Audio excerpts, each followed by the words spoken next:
Amen. Basi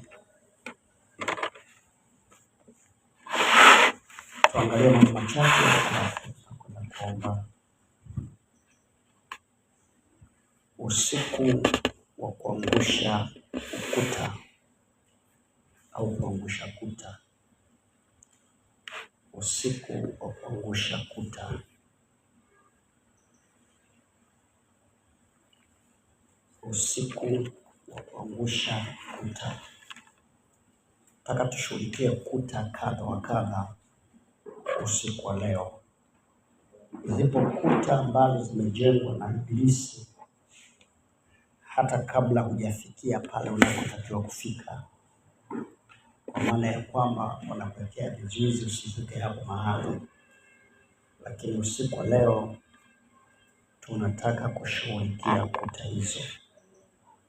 Kitabu cha Joshua ile sura ya 6 mstari wa 20 anasema hivi. Kitabu cha Joshua ile sura ya 6 mstari wa 20, basi watu wakapiga kelele na makuhani wakazipiga tarumbeta. Hata ikawa hapo watu waliposikia sauti ya tarumbeta, hao watu wakapiga kelele kwa sauti kuu sana, na ule ukuta wa mji ukaanguka nchi kabisa. Hata watu wakapanda juu wakaingia katika mji, kila mtu akiendelea kukabili mbele, wakautwaa huo mji. Nirudie tena. Basi watu wakapiga kelele na makuhani wakapiga tarumbeta. Hata ikawa hapo watu waliposikia sauti ya tarumbeta, hao watu wakapiga kelele kwa sauti kuu sana, na ule ukuta wa mji ukaanguka nchi kabisa, na ule ukuta wa mji ukaanguka chini kabisa. Tunaona katika Biblia ukuta wa Yeriko unaanguka baada tu ya kwamba kelele zimepigwa za nguvu sana.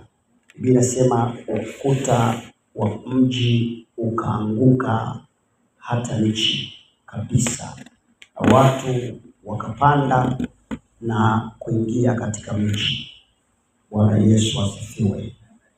Kuna kuta ambazo hauwezi kuziangusha kwa nguvu ya kibinadamu.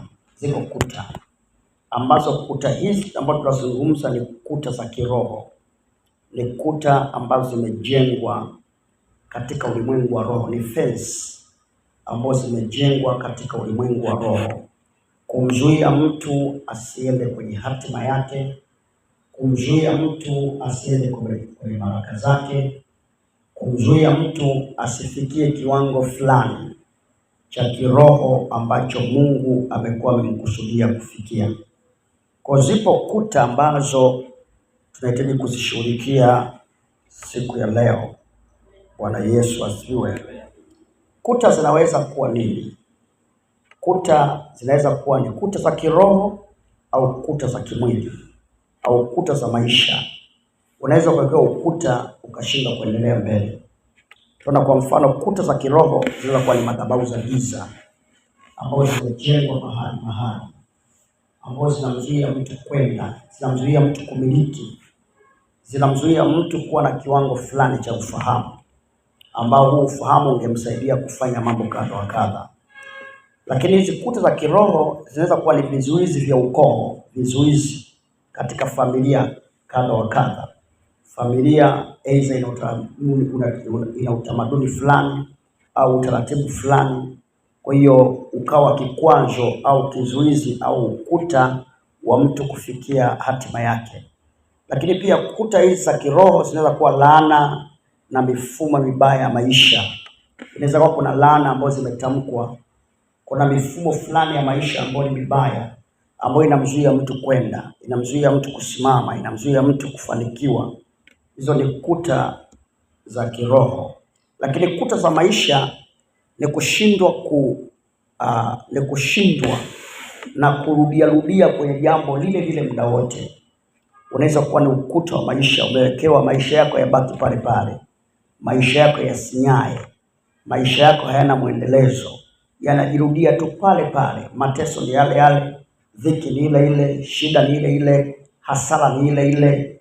Kumbe kuna ukuta wa maisha umekuwekea mipaka ya maisha kwamba utabakia hapa. Lakini pia ukuta wa maisha huu maana yake ni kukataliwa. Unaweza kuwa umekataliwa, unakataliwa kwenye jambo fulani, unakataliwa kwenye mambo fulani au maeneo fulani, unajikuta tu umekataliwa, au watu wanakukataa tu, watu hawakupokei tu, watu hawakupendi tu. Na ukumbuke kwamba unapokuwa umekataliwa, maana yake utashindwa kutimiza yale ambayo watakiwa kutimiza. Kwa hiyo inaweza kuwa ni kukataliwa au kuchelewa kwa ahadi za Mungu. Unaona, ukuta wa maisha unaweza kuwa ni kuchelewa kwa ahadi za Mungu. Ahadi za Mungu zinakuwa zimechelewa. Sio kila kuchelewa ni kwamba Mungu amesababisha, la hasha. Kuna wakati kuchelewa kunaweza kusababishwa na nguvu za giza, ahadi ya Mungu ikakawia na lile kusudi la Mungu likakawia. Kwa kawaida shetani hawezi kuzuia mpango wa Mungu, lakini anaweza kuchelewesha usifike kwa wakati. Kwa hiyo zipo kuta za maisha ambazo tunahitaji kuzishughulikia usiku wa leo. Lakini pia kuna vikwazo vya mafanikio, unatakiwa ufanikiwe. Kuna vikwazo vingi vinainuka, unatamani kufanya kitu fulani, lakini kuna kikwazo kinainuka. Kinaweza kuwa ni kikwazo cha kukosa fedha, unakosa tu fedha ya kufanya ile jambo, hiyo ni kikwazo. Au unakuwa na fedha, lakini ile fedha inaingia kwenye vitu ambavyo sivyo, inakuwa ni kikwazo kwenye hilo eneo ambalo unahitaji kufanikiwa. Kwa kuna vikwazo vya mafanikio. Umejiandaa, umejipanga kufanya vitu fulani, lakini kuna jambo linatokea, maana yake ili ushinde kufanikisha lengo lako. Lakini pia kuna kuta za ndani mwako. Hizi kuta sio lazima tu ziwe nje, lakini zinaweza kuwa ziko ndani mwako. Kuna kuta ambazo zimejengwa ndani yako. Adui amekujengea boma, amekujengea kuta ndani yako wewe bila kujua. Kwa mfano, utaona kuna kuta za hofu. Unaona kuna hofu ndani yako kwa kufanya maamuzi fulani. Unatamani kufanya maamuzi, lakini kuna hofu imejaa. Sasa isipokuwa itakuwaje? Je, nikipoteza kabisa itakuwaje? Unajikuta unaacha kufanya maamuzi. Kumbe maamuzi hayo ungeyafanya huenda yangeleta kitu kipya. Lakini sasa hofu imekuwa imejaa kiasi ambacho huwezi kufanya hayo maamuzi kwa sababu unaogopa itakuwaje? Nitaelewekaje? Watanichukuliaje? Watanionaje? Kwa hiyo hofu inaweza kuwa ukuta wa ndani ambao adui anautumia kwa ajili ya kukuzuia. Lakini pia kukosa kujiamini unaweza pia kuwa ukuta wa ndani. Unakuwa hujiamini kama unaweza kufanya kitu kikubwa, hujiamini kama watu wanaweza kukubali, hujiamini. Unaweza kuwa ni ukuta ndani yako wa kuto kujiamini. Lakini pia unaweza kuwa na ukuta wa mawazo ya kinyume tu. Unakuwa na mawazo ya kinyume, kumbe unaweza kuwa ni ukuta unaokuzuia wewe kwenda mahala unapotakiwa kwenda. Lakini pia utaona au maumivu. Unaweza kuwa maumivu ya zamani, mambo ambayo ulitendewa zamani. Unasema hapana, sitaki kujiingiza tena humo kabisa. Kumbe ni ukuta unaokufanya ubaki hapo hapo ulipo. Kwa unaogopa yasije yakatokea kama yametokea zamani, kama mambo ambayo yamekupata zamani. Kwa hiyo zinakuwa ni vidonda, majeraha ambayo yamekaa ndani, ambayo hayajapona na uko tayari kuyaachilia. Haya yanaweza kuwa ukuta wa kumzuia mtu kutimiza kazi yake au majukumu yake. Siri zilizofanya Waisraeli waangushe ukuta Kuna siri ambazo zinaweza kumsaidia mtu kuweza kuangusha ukuta. Tutaangalia namna ambavyo Israeli waliangusha ukuta. Kuna siri ambazo ziliwasaidia na sisi pia zinaweza kutusaidia kuweza kuangusha kila ukuta katika maisha yetu. Utaona siri ya kwanza ambayo iliwasaidia Waisraeli kuangusha ukuta, walipokea neno la Mungu. Cha kwanza ni kupokea neno la Mungu. Tunaona Waisraeli, siri ya kwanza, walipokea neno la Mungu. Walipokea neno la Mungu. Biblia inasema kwenye kitabu cha Joshua ile sura ya 6 mstari wa 2.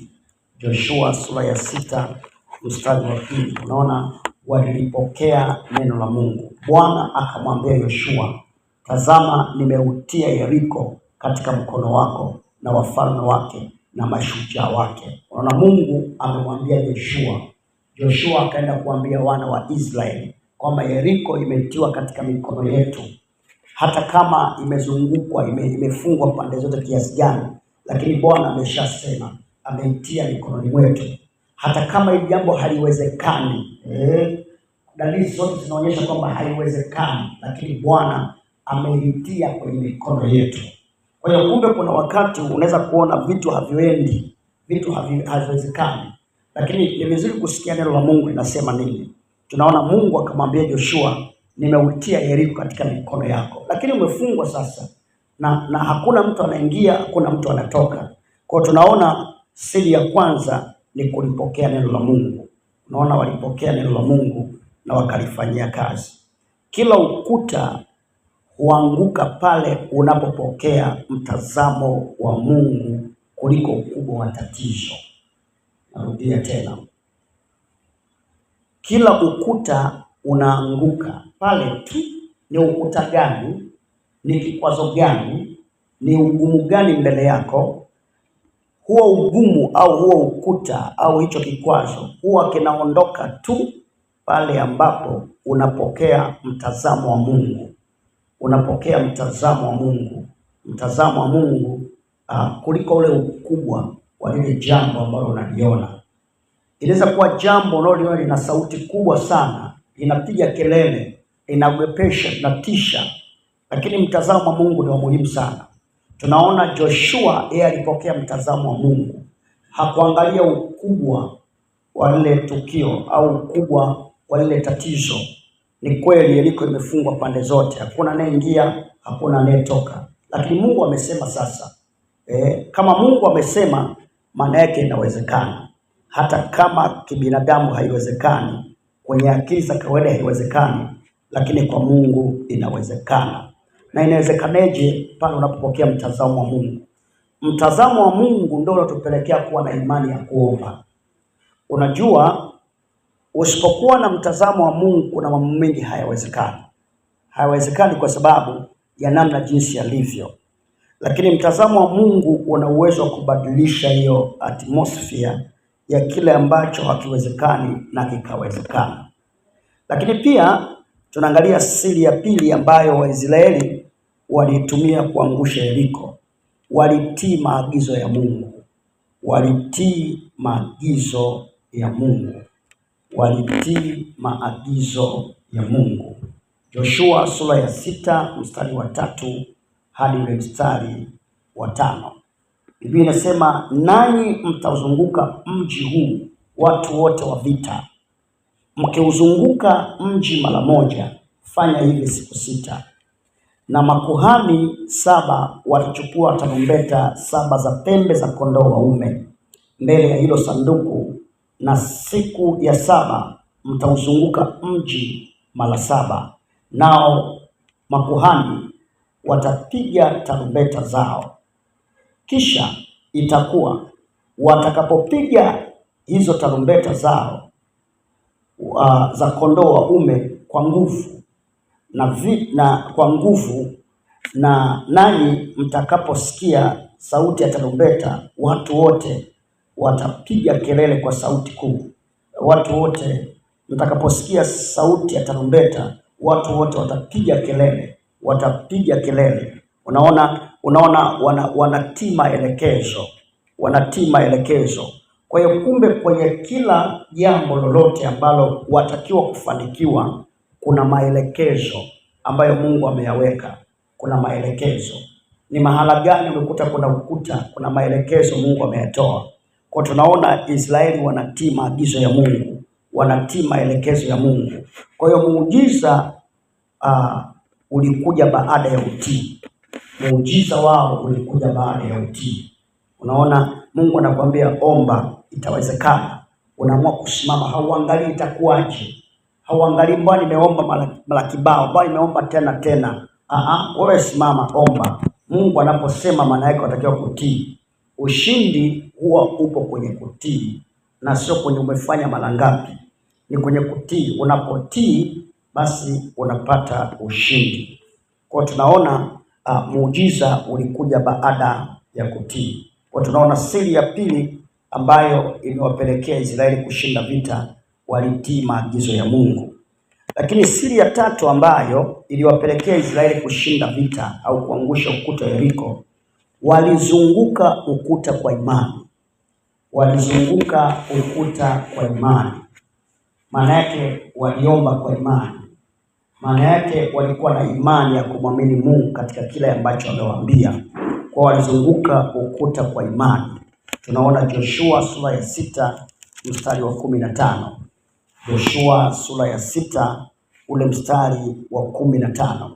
Anasema ikawa siku ya 7 wakaondoka asubuhi na mapema, wakati wa mapambazuko, wakauzunguka mji vivyo hivyo mara 7, ila siku hiyo wakauzunguka huo mji mara 7. Unaona, walizunguka ukuta kwa imani. Kile ambacho akili zao kilikuwa kinawaonyesha kwamba haiwezekani, wakaamua kufata kile ambacho Mungu anasema inawezekana. Inawezekana walipokuwa wanazunguka adui zao wakiwaangalia wanawabeza, wanaambia sidhani kama mtatoboa, sidhani kama utaenda, sidhani kama utafanikiwa, sidhani kama itakuwa, sidhani. Unaona, kuna sauti nyingi sana tunaweza kuzisikia pale ambapo tunapambana na vizuizi ambavyo vinatuzuia au vimewekwa na adui kutuzuia kwenda mahali. Kuna sauti nyingi zinakuja, zinakwambia acha, zinakwambia wewe utafanikiwa, zinakwambia unajua huna mtu wa kukusaidia, zinakwambia unajua maombi yako ni hafifu sana, zinakwambia unajua. Kwa hiyo sauti ziko nyingi sana, lakini tunaona hawa watu mbali ya kusikia sauti, lakini waliamua kuzunguka kwa imani, wakijua kwamba inawezekana. Hata sisi usiku leo tuko hapa kwa imani kwamba inawezekana Mungu akafanya jambo kwenye maisha yetu. Mazingira yanaweza sionyeshe kama kuna kitu, lakini imani inaweza kuleta mambo makubwa. Kwa hiyo wakati mwingine Mungu anakukumbusha, anakufundisha kuvumilia kabla ya kuona anguko la ukuta. Unaona, anatufundisha. Wakati mwingine Mungu anatufundisha kuvumilia kabla ya kuona anguko la ukuta. Kuvumilia kwamba naamini nitatoboa, naamini nitafanikiwa, naamini maisha yako yatakuwa mazuri, naamini huu Mungu utaisha, naamini haya mateso yana mwisho wake, naamini hivyo. Na unapoamini maana yake unajitia nguvu katika Mungu. Kwa hiyo kumbe kuna wakati mwingine Mungu anatufundisha kuvumilia. Wakati mwingine Mungu anatufundisha kuvumilia kabla ya anguko la ukuta. Lakini siri ya nne ambayo iliwafanya wana wa Israeli wakaangusha ukuta wa Yeriko, walitoa sauti ya ushindi. Walitoa sauti ya ushindi. Joshua sura ya 6 mstari wa 20.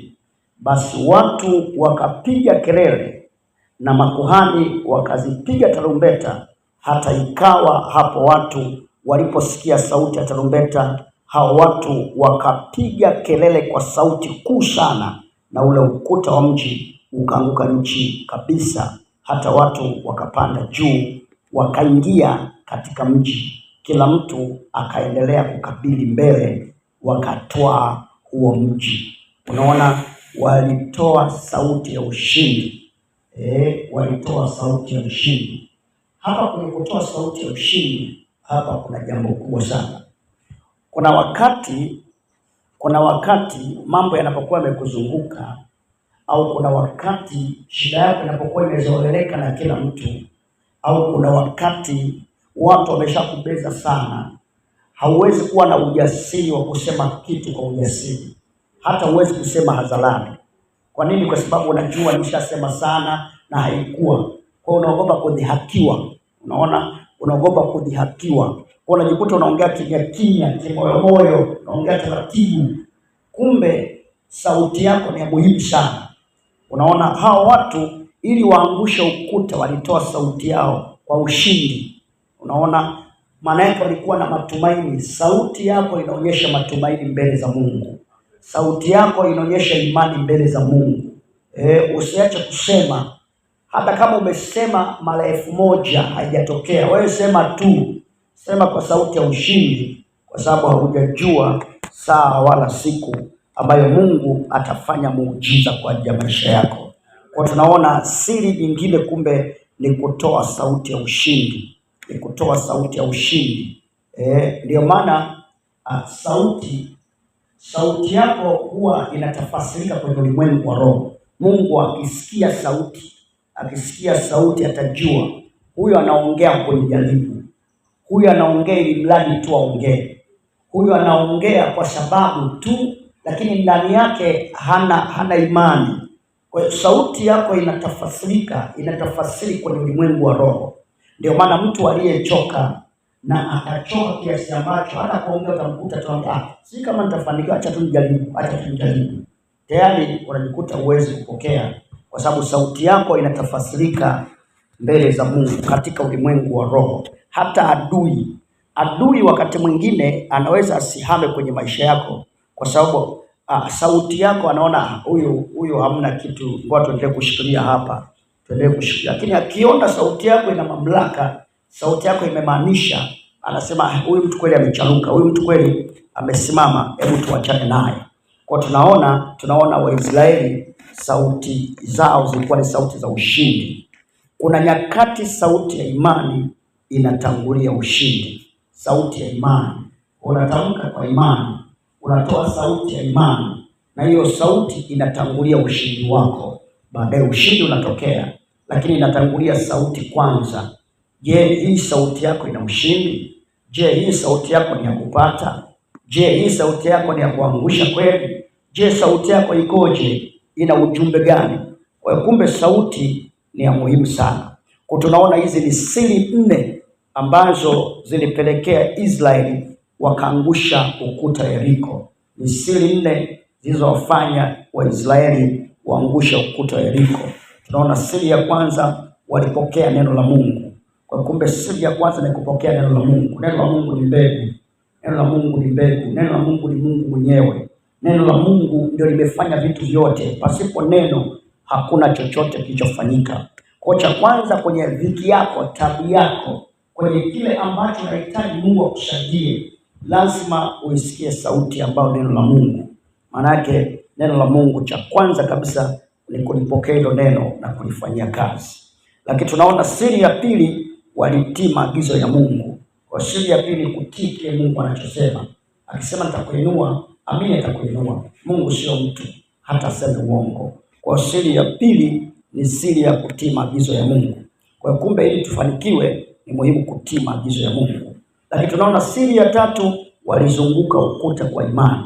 Lizunguke hilo jambo linalokutesa. Zunguka. Biblia inasema Israeli walizunguka mlima ule mpaka Mungu akafika mara akasema imetosha sasa. Mlipozunguka mlima huu imetosha. Sasa ni saa ya kuondoka hapa kuelekea mahali. Kumbe unaweza kuzunguka kwenye eneo fulani kwa muda wa kutosha. Kwa muda wa kutosha. Kuna wakati Mungu anaruhusu uzunguke hapo ili utengeneze nguvu na kusanya nguvu kwa ajili ya kwenda kumiliki na kutawala kile ambacho Mungu ameweka mbele yako. Kwa tunaona walizunguka ukuta kwa imani. Lakini jambo la 4, tunaona walitoa sauti ya ushindi. Kwa tunapoenda kuomba tuzitoe sauti zetu kwa ushindi, tukiwa tuna matumaini. Paulo na Sila walishinda vita na misingi ya gereza ikatikisika na milango ikafunguka, kwa sababu walikuwa na imani ndani yao na waliomba wakiwa wamechangamka, waliomba wakiwa wana imani kwamba kuna kitu kitatendeka usiku wa leo, kuna jambo litafanyika usiku wa leo, kuna muujiza utatokea usiku wa leo. Maombi yangu hayawezi kuwa bure, kuimba kwangu hakuwezi kuwa bure. Na kweli Paulo na Sila tunaona misingi ya gereza ikatikisika na milango ikafunguka, na vifungo walivyokuwa wamefungwa mikononi mwao na miguuni mwao vikakatika, wakawa huru. Kwa nini? Kwa sababu walikuwa wanaamini kwamba inawezekana. Unaona, walitoa sauti zao kwa ushindi na ushindi ukapatikana. Bwana Yesu asifiwe. Amen. Sasa hebu tuangalie vipengele vya maombi vya usiku wa kuangusha ukuta. Tutakuwa na vipengele kadha wa kadha. Kipengele cha kwanza, maombi ya kuvunja ukuta unaozuia kusudi la Mungu. Maombi, tutaomba kuvunja au kuangusha ukuta unaozuia kusudi la Mungu. Hicho ni kipengele cha kwanza. Kipengele cha kwanza ambacho tutashughulika nacho ni kuomba kuvunja kila ukuta unaozuia mapenzi ya Mungu, kila msingi, kila madhabahu ambayo inazuia mapenzi ya Mungu, inazuia mapenzi ya Mungu kwako, inazuia mapenzi ya Mungu kwenye huduma, inazuia mapenzi ya Mungu kwenye kazi yako, kwenye familia yako, kwenye nyumba yako. Kuna kitu kinazuiliwa. Adui ameweka kizuizi, anazuia mapenzi ya Mungu yasitimie kwako. Kuponywa ni mapenzi ya Mungu, kufanikiwa ni mapenzi ya Mungu, kutoka pale na kwenda mahala pengine penye ushindi ni mapenzi ya Mungu. Sio mapenzi ya Mungu uteseke, sio mapenzi yako mgonjwa, sio mapenzi yako ukae pale kwa muda kwa miaka yote. Sio mapenzi ya Mungu. Ukiona hivyo, basi yuko adui anayezuia.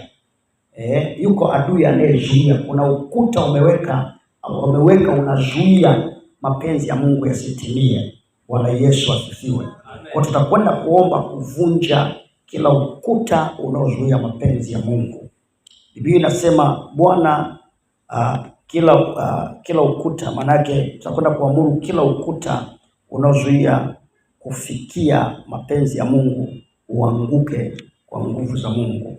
Lakini kipengele cha pili ambacho tutakwenda kuomba ni maombi dhidi ya vifungo vya muda mrefu. Kuna vifungo ambavyo vinaweza kuwa vimekaa kwa muda mrefu. Kuna vifungo ambavyo watu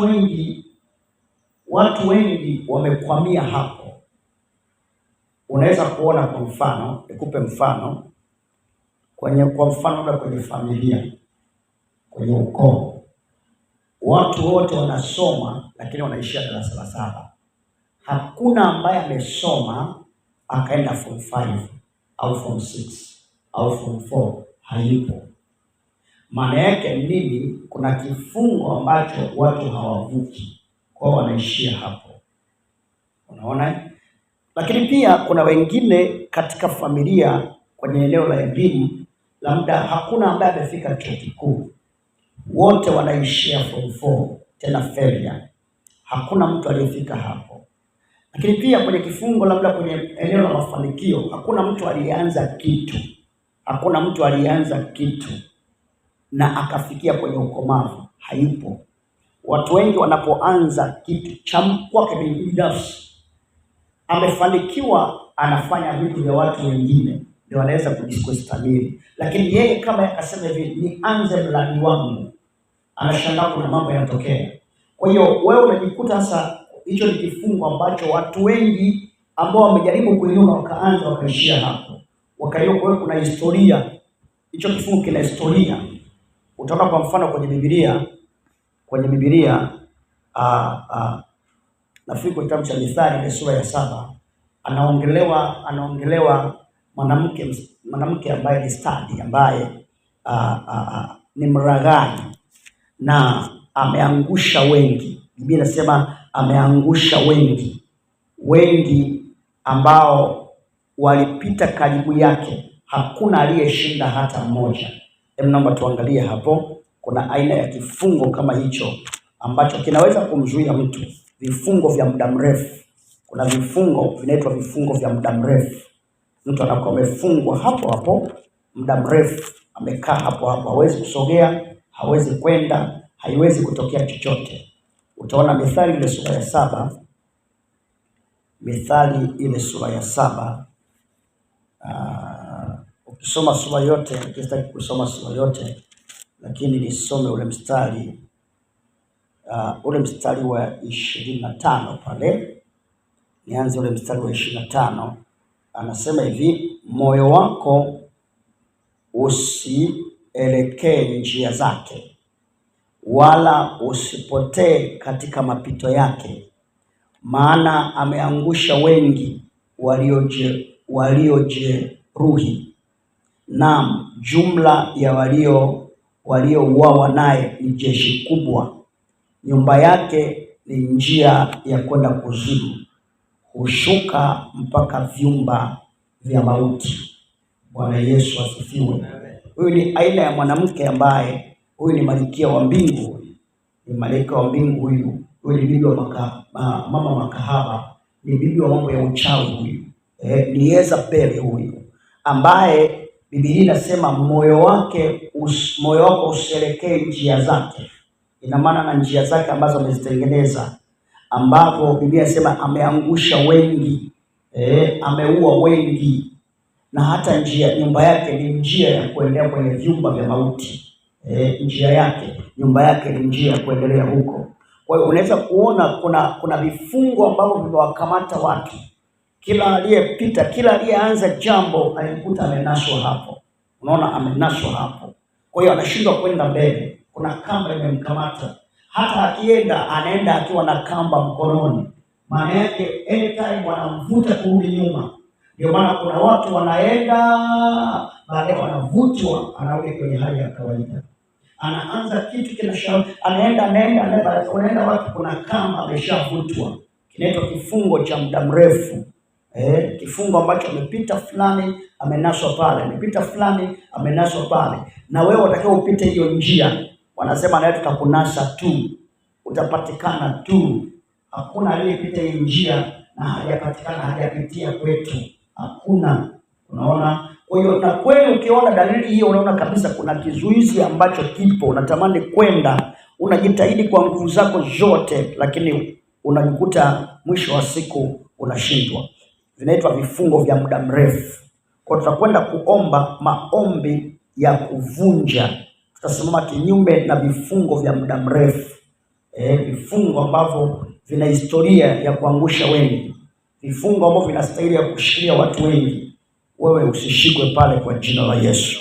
Kwa kila mzunguko wa kushindwa na kuchelewa, tutakwenda kuvunja kwa jina la Yesu. Kuna mzunguko wa kushindwa, kuchelewa.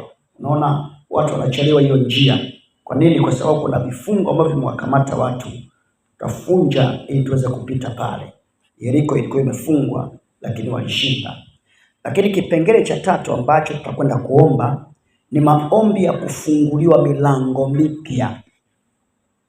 Maombi ya kufunguliwa, tutaomba Mungu afungue milango mipya. Tunapoingia mwezi wa 8, Mungu afungue milango mipya. Kuna wakati ule mlango wa zamani unaweza kuwa unasumbua sana. Unajua pale ni kwa mmoja ambacho kimekuwa ni kikwazo cha maisha ya watu wengi mara kadhaa. Kuna mtu kwa sababu anajua kwamba bila yeye wewe huwezi kufanya jambo lolote. Huyo mtu unaweza kuwa ni sio kama Mungu ndo alifungua huo mlango kukutana huyo mtu. Kwa sababu tunaamini hivi, hauwezi kukutana mtu kama Mungu hajaruhusu ukutane naye. Tunaamini hivi kwamba Mungu anapokuwa ameruhusu ukutane na mzee Masawe, maana yake Mungu amefungua mlango. Mungu amefungua mlango. Lakini adui ana kawaida ya kufanya huo mlango afike mahala huyo mtu aseme hivi, yani awe tu na namna fulani ya kuzubaisha ushinde kwenda mahali. Sasa hauwezi kwenda kwa sababu huo ndio mlango. Ndio maana sasa ni vizuri Mungu afungue milango mipya.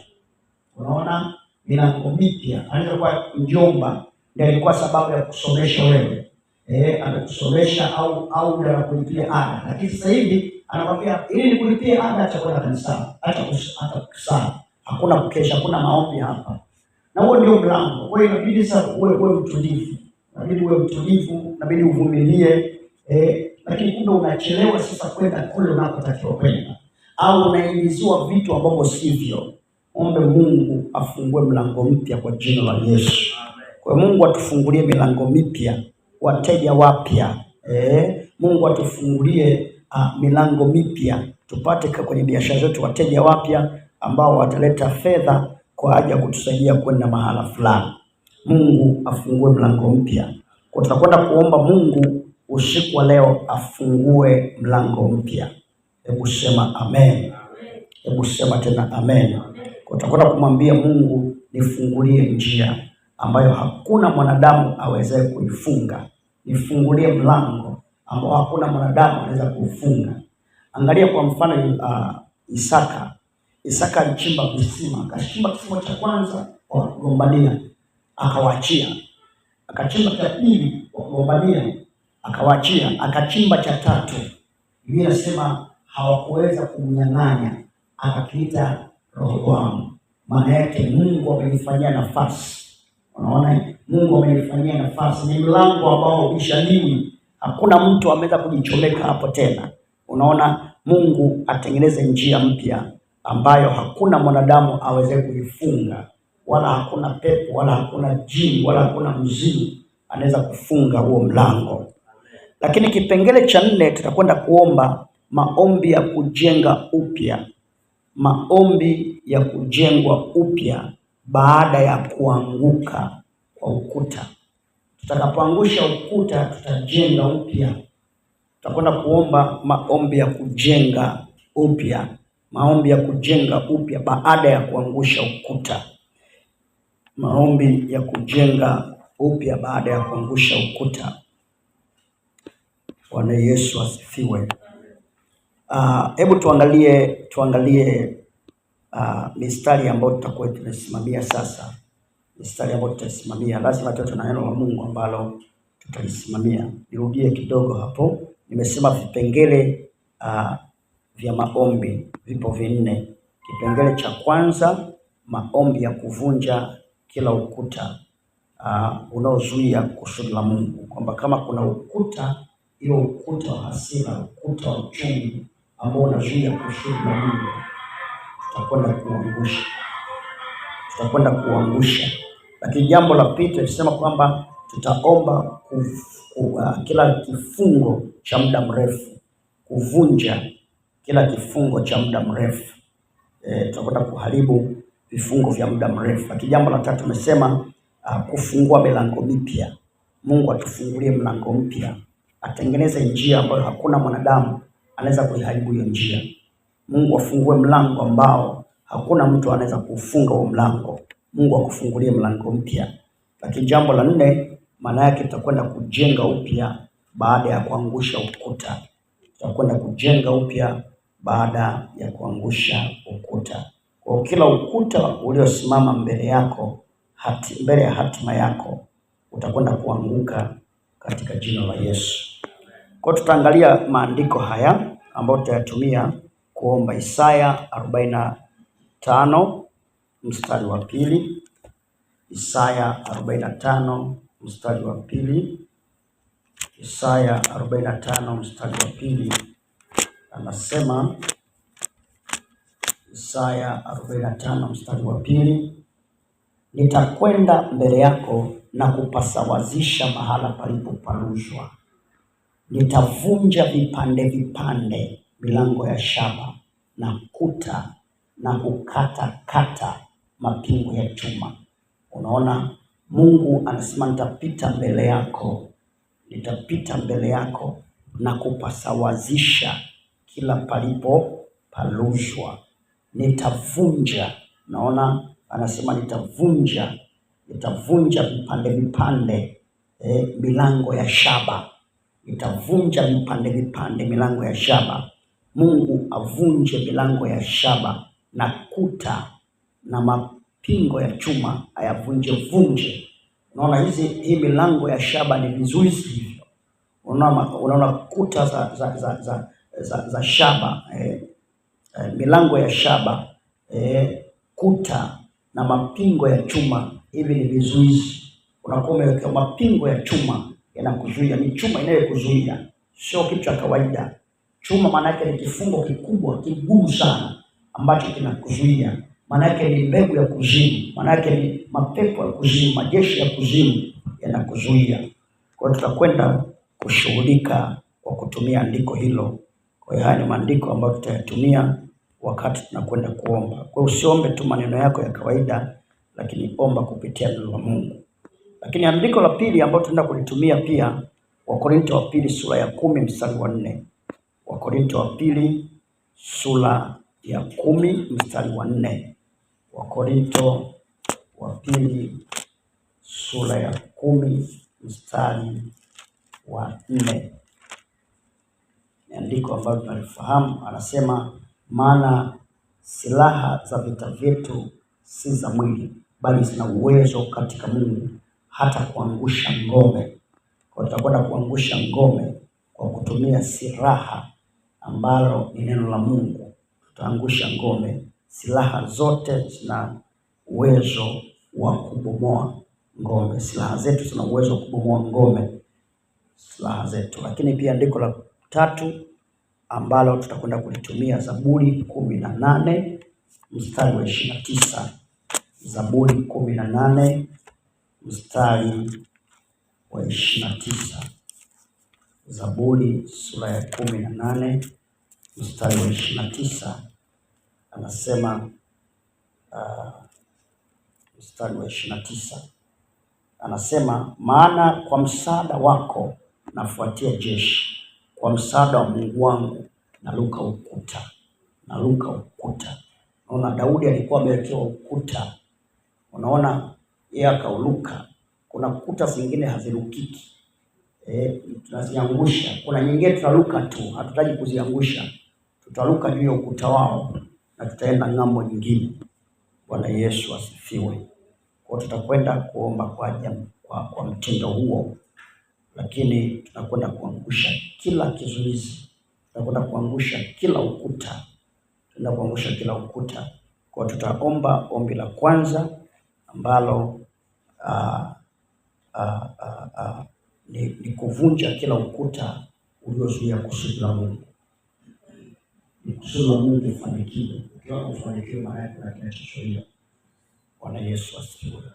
Basi naomba tusimame, tutakwenda mbele za Mungu na tutamwomba Mungu wetu atatusaidia.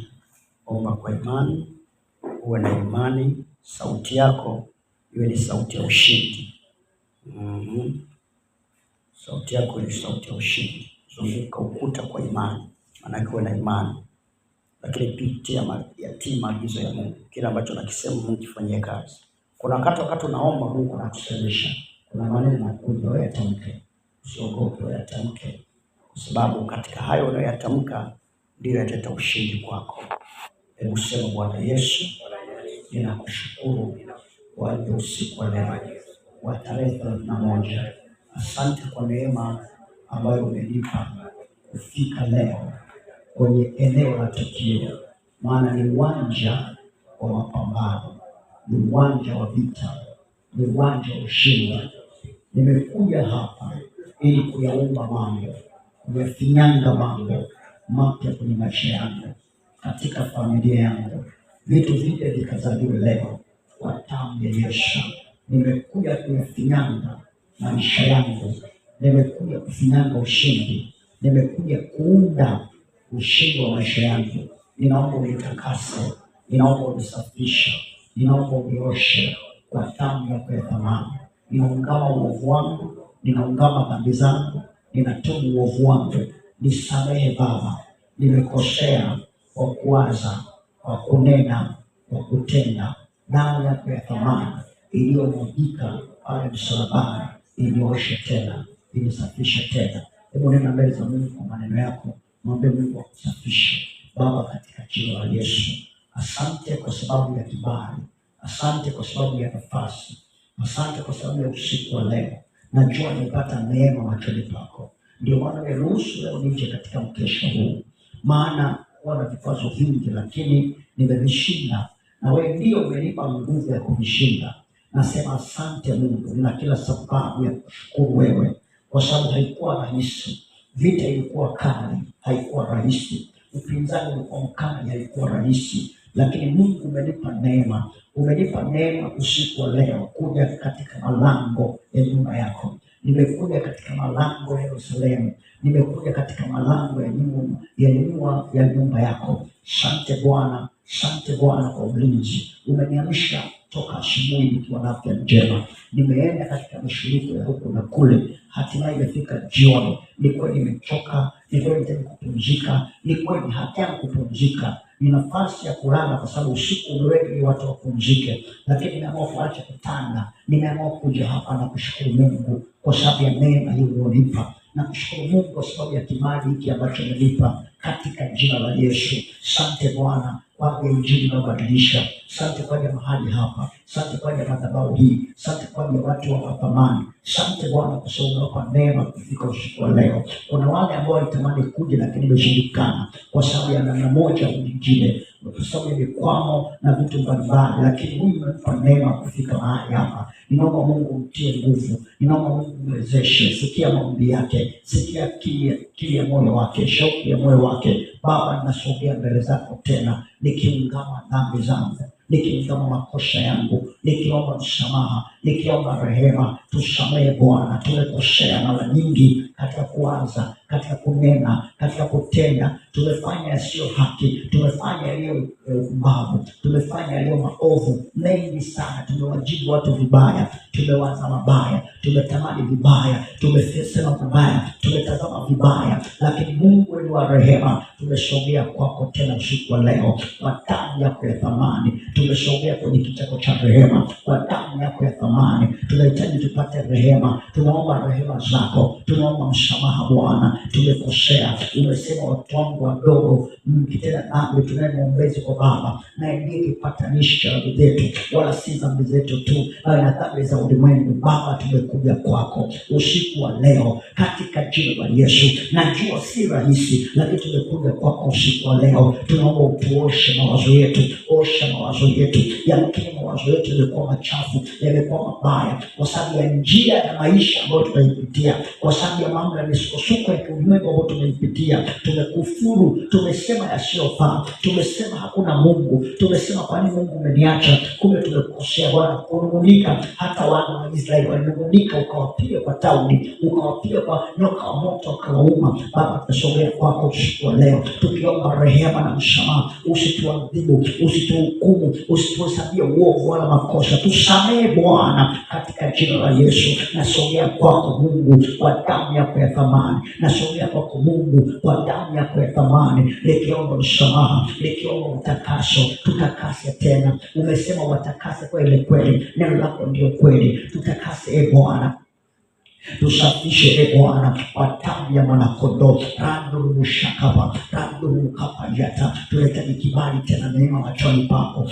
neema ya kusimama mbele zako. Umesema tukaribie kiti cha rehema kwa ujasiri, nasi tumekaribia Bwana kwa ujasiri. Tuna ujasiri ndani yetu, tuna imani ndani yetu, tunakuamini Mungu mwenye kuanzisha safari na mwenye kuitimiza safari. Tunakuamini Mungu mwenye kuanzisha imani na kuikamilisha imani. Tunakuamini Mungu kwa ajili ya mambo makubwa, tunakuamini Mungu kwa ajili ya ushindi. Tunakuamini hatujakata tamaa bado, hatujachoka bado, sijachoka bado, wala sijakata tamaa. Ni kweli walitamani nikate tamaa, lakini sijakata tamaa Bwana. Ndio maana niko hapo usiku wa leo, ndio maana nakuamini, nakuamini Bwana, bado nakuamini. Ni kweli bado sijapata, lakini bado nakuamini. Ni kweli haikuwa vile nilivyotaka iwe, nikutarajia itakapokuwa, lakini bado nakuamini. niko hapo kwa sababu nakuamini. Naamini kwamba mkono wako sio mfupi hata ushinde kuokoa, sikio lako sio zito hata lishinde kusikia. Tunakuamini Baba, bado tunakuamini, bado tunakuamini, bado tunakuamini. Tunakuamini wewe ni Mungu mwenye nguvu, tunakuamini wewe ni Mungu mtenda miujiza, tunakuamini Mungu unayewavusha watu wako, tunakuamini Mungu unayebadilisha maisha, tunakuamini bado, tunakuamini bado.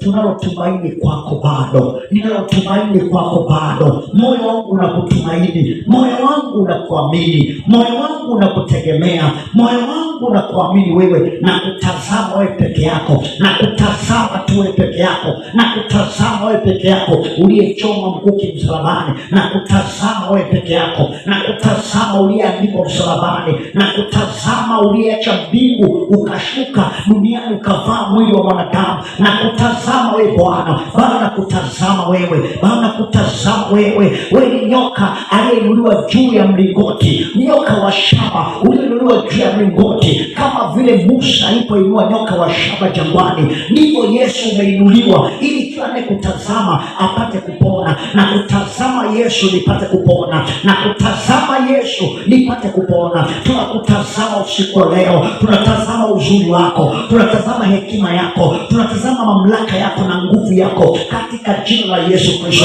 Bado tunakuamini Yesu, tunakuamini Yesu. Hata imani zetu zinapotindika, bado tunakuamini wewe, tunakuamini Bwana. Hata kama tumekatishwa tamaa, bado tunakuamini wewe. Hata kama tumechoka, bado tunakuamini wewe. Hatuna mwingine Bwana wa kumkimbilia, hatuna mwingine Bwana wa kumtumainia, hatuna mwingine Bwana wa kumtazama. Hatuwezi kutazama pembeni, wewe ndiye yote katika yote, wewe ndiyo njia na kweli na uzima, wewe ndiyo msaada upatikana wote wakati wa mateso. Patikana Bwana kwenye maisha yetu, patikana nyakati zetu, patikana majira yetu, patikana wakati wa shida. Umesema tukuita wakati wa shida utaitika katika jina la Yesu. Hata Daudi alikuita wakati wa dhiki yake, alikuita wakati wa mauti yake, alikuita wakati wa dhiki yake, ukamuitikia ukamwokoa na dubu, ukamuitikia ukamwokoa na simba, ukamuitikia ukamwokoa na Goliathi, ukamuitikia ukamwokoa na mikono ya Sauli, ukamwokoa na watega mitego, ukamwokoa na wapinda upinde, ukamwokoa Bwana wauaji wa Sauli. Ila mashaka payata wako wauaji wa Sauli ambao Bwana wameachiliwa kote kote, ili kuwa biashara, ili kuwa huduma, ili kuwa ndoa, ili kuwa familia, ili kuwa watoto. Lakini Bwana hutanyamaza kimya, hutanyamaza kimya, utatuokoa na kutuwezesha Baba, katika jina la Yesu. Usiku wa leo tumekuja tena kwenye karakana yako, tumekuja tena kwenye uwanja wa mapambano, tumekuja tena kwenye uwanja wa vita, tumekuja tena mahala ambapo maisha yetu yanatengenezwa, tumekuja tena mahala ambapo tumekuja kusukwa na kutengenezwa upya, tumekuja kutengenezwa, kusukwa namna ya kufikiri, kusukwa namna ya kuwaza. Imani zetu zinatengenezwa na kuimarishwa katika jina la Yesu. Hatuna tegemeo jingine wala kimbilio jingine wala msaada mwingine. Baba, tazama kutokea makao yako ya milele, tazama sauti zetu, sikia kilio chetu. Kama yule mwanamke alipoenda Shilo ambaye alikuwa hana mtoto, ametoachwa na ndugu zake na jamaa zake na rafiki zake na mke mwenzake, akaamua kukimbilia Shilo, akaamua kukimbilia nyumbani mwa Bwana, akaamua kukimbilia madhabahuni kwa Bwana, akalitia jina lako. Bwana, umesema kila atakayelitia jina lako ataokolewa. Tumekuja kuokolewa, tumekuja kuokolewa, tumekuja kutengenezewa njia, tumekuja kurekebishwa maisha yetu, tumekuja kutengenezwa upya tena, tumekuja kutiwa nguvu tena, tumekuja kuimarishwa tena. Bwana, tazama makao yako ya milele katika jina la Yesu. Tazama Bwana unyonge wetu, tazama Bwana haja za mioyo yetu, tazama Bwana katika jina la Yesu. Tunakuamini bado Bwana, tunakuamini bado. Wewe ni shujaa wa kuokoa, wewe ni shujaa wa kuokoa, wewe ni shujaa wa kuokoa, ni shujaa wa kuponya. Na njia za kutoka mautini zina wewe, na njia za kutoka kwenye tabu zina wewe, njia za kutoka kwenye laana zina wewe katika jina la Yesu. Usiku wa leo Bwana tunautangaza ni usiku wa kuangusha kuta, ni usiku wa kuangusha msingi, ni usiku wa kubomoa madhabahu za giza, ni usiku wa kuvunja mapigo ya chuma, ni usiku wa kuharibu milango ya shaba, ni usiku wa neema katika jina la Yesu. Randumu kapaliata, randumu shakapaliata. Randurumukapa yata, katika jina la Yesu, kwa damu ya mwanakondoo. Randurumushekemandurumukapa yata, ni usiku wa kubadilishiwa hatima. Ina mashakapa, ni usiku wa kubadilishiwa hatima, ni usiku wa kubadilishiwa hatima, ni usiku wa kubadilishiwa hatima. Hatima yangu ibadilishwe usiku wa leo, hatima yangu ikabadilishwe usiku wa leo. Randurumukapa yata, randurumukapa yata, ni usiku wa kutangazwa ushindi, ni usiku wa kutangazwa ushindi. Randurumukapa yata baba, katika jina la Yesu. Wametangaza nimeshindwa, wametangaza kama nimeshinda, wametangaza kwamba nimeshindwa, wametangaza sitaweza, wametangaza sitafanikiwa, wametangaza sitafaulu, wametangaza laana, wametoa maneno ya laana, wametoa maneno ya kushindwa. Lakini nimekuja usiku wa leo, rima shakapa, nibadilishiwe maisha. Ina mashakapa, nibadilishiwe maisha. Nimekuja yaumbe upya, maisha ya ushindi yakaumbike upya tena, maisha ya kufanikiwa yakaumbike upya tena kwa damu ya mwanakondoo. Rima shakapa yata, katika jina la Yesu, kwa damu ya mwanakondoo. Rima shakapa yata, tumepama makao yetu kwako e Bwana, tumefungua mioyo yetu kwako e Bwana, tunapanda sauti zetu kwako e Bwana. Randurumukapa yata, katika jina la Yesu. Ukawe usiku Bwana wa kubadilishiwa, ukawe usiku wa kubadilisha matokeo, usiku wa kubadilisha matokeo, usiku wa kubadilisha matokeo, usiku wa kubadilisha matokeo. Wamehukumu kwamba hatutafanikiwa, wamehukumu kwamba hatutaweza, wamehukumu kwamba tutaishia kuombaomba, wamehukumu kwamba tutaishia pale pale, wamehukumu kwamba tutaishia kwenye magumu, tutaishia kwenye magonjwa, tutaishia kwenye mateso. Lakini usiku wa leo Bwana ni usiku wa kubadilisha matokeo. Ninabadilisha matokeo ya kuzimu ambao wamekwisha kuyapanga, ninabadilisha matokeo ya kuzimu kwenye madhabahu za waganga. Wameenda milimani, wameenda njia panda, wakapanga matokeo, wakasema nitafilisika, wakasema sitaweza,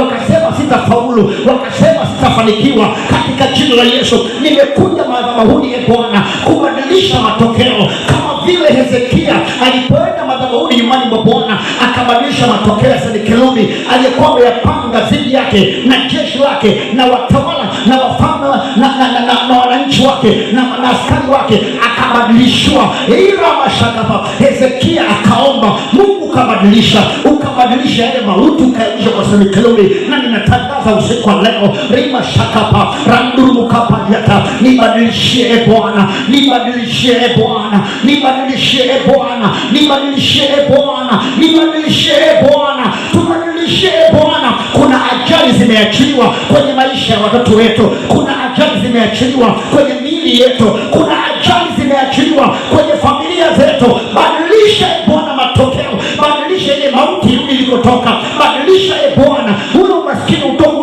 kutoka, badilisha e Bwana. Ila mashaka yale matokeo walikuja kuyapanga nikapayata, wamepanga yale matokeo wamepanga mwezi wa 8, matokeo waliyopanga mwezi wa 9, matokeo waliyopanga mwezi wa 10, matokeo waliyopanga mwezi wa 11, matokeo waliyopanga mwezi wa 12 yakageuke sasa, yarudi juu ya vichwa vyao. Ila mashaka pa randurumukapayata baba, randurumushakapayata baba, randurumukapayata, katika jina la Yesu, kwa damu ya mwanakondoo. Rekapayata ina mashikemandurumukapa, katika jina la Yesu, kwa mamlaka ya damu ya mwanakondoo. Remashakapayata, randurumukapayata, randurumukapayata baba, katika jina la Yesu, katika jina la Yesu, katika jina la Yesu, katika jina la Yesu. Mungu wa mbinguni, Baba wa milele, Mungu usiyebadilika, randurumushakapa, hakuna aliye kama wewe, katika jina la Yesu.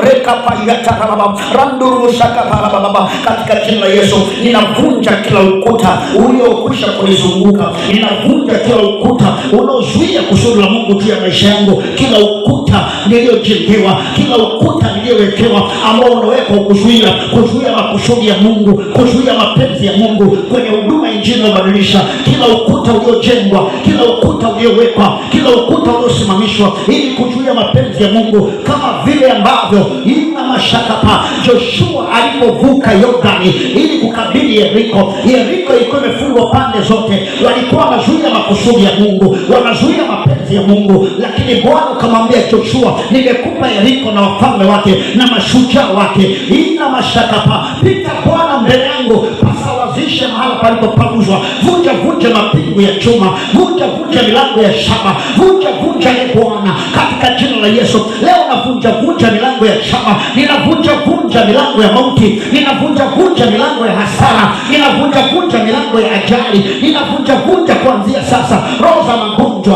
roho za kushindwa, roho za kuzimu ambazo zimekaa kunizuia, roho ya hofu, roho ya mashaka, roho ya woga, kutokuamini. Leo naangusha kila ukuta, naangusha ukuta uliozuia mapenzi ya Mungu, naangusha ukuta, iwe ni kiburi, naangusha ukuta huo katika jina la Yesu. Roho ya uvivu, naangusha ukuta huo katika jina la Yesu. Kutokuamini, kuchoka, usingizi, naangusha kuanzia sasa katika jina la Yesu. Ukuta uliozuia mapenzi ya Mungu, ukuta uliozuia makusudi ya Mungu, ufungue kapayata, uanguke leo. Naangusha kuta kama kuta za Yeriko zilizoanguka. Leo naangusha kuta, naangusha kuta za shaba, naangusha kuta za chuma, naangusha malango ya shaba, naangusha mapingu ya chuma katika jina la Yesu. Napiga kila chuma, napiga kila shaba, napiga kuanzia sasa madhabahu za kiganga, madhabahu ambazo zimezuia mapenzi ya Mungu kama wakati wa Gideoni ili awe shujaa. Kuna madhabahu imezuia ushujaa wake, ndipo Mungu kasema na Joshua, ukasema na Gideoni, nenda kaivunje madhabahu ya Baali. Angusha madhabahu ya Baali alionayo baba yako. Leo naangusha ile madhabahu, ile ilizi walioikamata, ile ilizi waliovaa, leo naipiga kuanzia sasa. Ule uchawi waliofunga viunoni, leo napiga kwa jina la Yesu. Ule uchawi ulioweka njia panda, leo napiga kwa jina la Yesu. Napiga kila uchawi uliokaa mbele yangu katika jina la Yesu. Kila ushirikina, kila uganga, kila ulozi, kila uchawi, rima shakapa, leo napiga kwa jina la Yesu. Napiga milango ya shaba, napiga ukuta, nagusha ukuta, nabomoa ukuta uliozuia mapenzi ya Mungu yasitimie. Roho ya hofu, mashaka, kutokuamini, wasiwasi, kwa damu ya Mwana-Kondoo, rima shakapa yatarababa Rato shakapa katika jina la Yesu. Rima shakapa yata, kwenye biashara, kwenye huduma, kwenye familia, kwa watoto, kwenye masomo, kwenye shule, kwenye miradi, kwenye kila kinachofanyika kwenye mapenzi ya Bwana,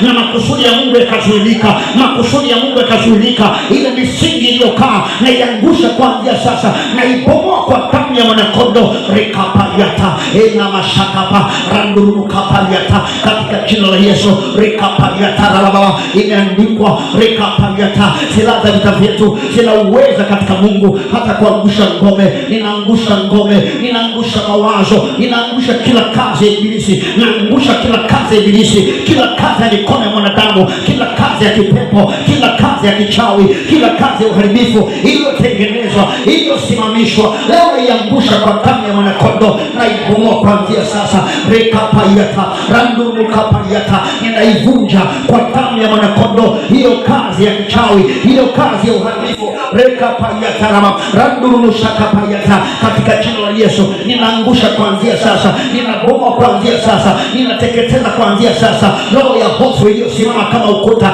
ili kuzuia mapenzi ya Mungu, roho ya uvivu iliyosimama kama ukuta, roho ya uzembe iliyosimama kama ukuta, roho ya tamaa iliyosimama kama ukuta, roho ya magonjwa iliyosimama kama ukuta, roho ya magomvi iliyosimama kama ukuta, roho ya visasi, roho ya kiburi, naangusha kuanzia sasa. Ninawapukusulia motoni katika jina la Yesu. Ninaangusha kuanzia sasa, naangusha ngome kwa jina la Yesu, naangusha ngome kwa jina la Yesu, naangusha ngome katika jina la Yesu. Na wapiga mashetani waliokaa ile njia, napiga mashetani waliokaa ile njia, napiga mashetani waliokaa ile njia, napiga mashetani, napiga kuanzia sasa wale mapepo waliokaa ile njia, na wapiga kuanzia sasa. Ninawashambulia katika jina la Yesu. Rekapayata randuru kapayata, kifungo cha muda mrefu na kipiga kuanzia sasa, na kibomoa kuanzia sasa, na kivunja kuanzia sasa. Rima shakapa randuru kapa mama makahaba rema shakapa yata Jezabeli rema shakapa yata randuru kapa ndio mambo ya uchawi. Rekapa yata na katika jina la Yesu. Malkia wa mbingu rekapa yata na mama, ulioangusha wengi, uliowakamata wengi, ukawaangusha wengi, ukawaua wengi, maana nyumba yako ni njia na vyumba vya kuzimu ndio njia na vyumba vya kuzimu. Ima shakapa, napiga vyumba vya kuzimu, napiga wote waliowakamata, wote waliowashikilia, wote waliowameza damu za watakatifu ambazo umekunywa katika jina la Yesu. Zile damu za watakatifu ambazo umezikilia zimekutia nguvu na kiburi, leo napiga kuanzia sasa, zikutoke zile damu, zikutoke zile damu, zikutoke zile damu, damu za watakatifu, damu za watoto wa Mungu Mungu, damu za makuhani, damu za manabii, damu za mitume, katika jina la Yesu. Leo nakupiga kwa Yesu. Malkia wa mbingu, mama makahaba, nimeombe uchawi na kupiga kuanzia sasa. Rima shakapa, umewakamata wengi, umewakamata na kuwazuia wengi, umewashikilia wengi. Walipoinuka ulimkamata, ukamkamata, ukamtishia maisha. Rama shakapa, Elisha ukamkamata Elia. Rima shakapa, ukataka kumuua, lakini Bwana akamsaidia. Bwana akamsaidia. Ulimwambia Elia Mtishbi mgeni wa Gileadi kwamba kesho naondoa kichwa chako, nitakutenda kama ulivyowatenda wale manabii. Rema shakapa, randuruka yata. Ndipo nabii wa Bwana akatafuta mahala, akakaa chini ya mtemo, akatafuta kujiua, lakini Bwana akamsaidia. Leo nakupiga kuanzia sasa, mama kahaba, nakupiga Yezebeli na kusambaratisha. Achia huduma yetu, achia huduma yetu, achia huduma yetu, achia biashara zetu, achia kazi zetu, achia safari zetu, achia ushindi wetu, nakupiga kuanzia sasa. Rema shakapa, rakapayata, randurukapayata.